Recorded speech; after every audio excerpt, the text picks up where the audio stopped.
Such was Gandhiji. In his autobiography, Mahatma Gandhi narrates an incident which is very inspiring. Once his brother was in debt of 25 rupees. Since there was no other way out to pay the debt, young Gandhiji and his brother sold out a tola, about 12 grams, of gold from his brother's heavy bracelet. Once done, it was difficult enough for Gandhiji to bear and conceal it.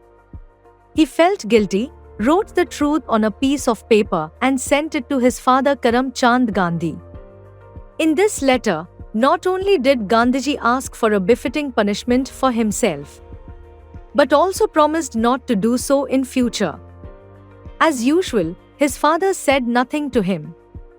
Just tears rolled down his cheeks and he went to his bed. Gandhiji, too, could not contain his tears. He writes, "Those pearly drops pierced my heart like the arrows of love and I got pure at heart." It was for this feeling that he never thought of stealing again and adopted truth in his personal as well as public life forever. Gandhiji was a fearless man. He used to say that he never feared death. However, he was very much health conscious. Once, he was on an outing along with his wife B.A. Kasturba. Suddenly, he stumbled upon some object on the way and blood began to ooze out from the injured toe.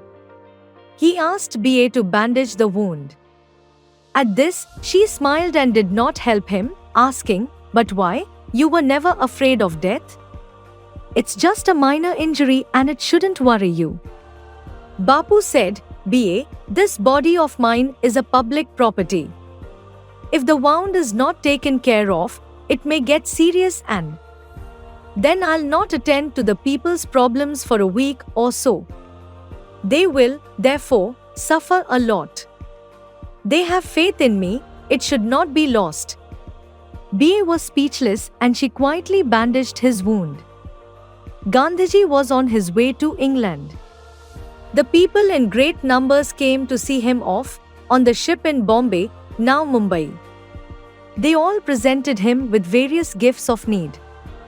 But Gandhiji was quite unaware about them. He took notice of them only when his ship had reached Aden. "Mahadeo Bhai," he said with surprise, "how our baggage has grown so heavy." Mahadeo Bhai explained, "It's very cold in England, so the well-wishers have presented woolen clothes, blankets and a Kashmiri shawl." "But I don't need them at all," said Gandhiji. "Even if it's extremely cold there, our Kashmiri shawl would do well, wouldn't it?" Mahadeo Bhai had nothing to say. He got all such baggage unloaded in Aden and instructed the friends there to return all the gifts to India.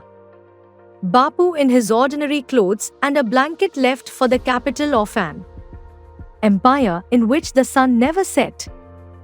Once Bapu visited Nagpur in connection with a program to remove untouchability.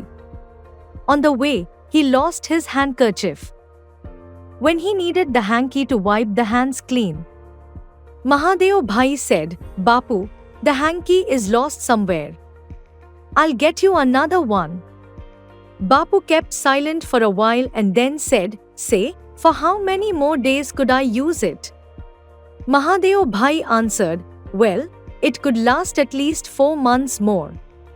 "All right, then I would like to be without any handkerchief for 4 months."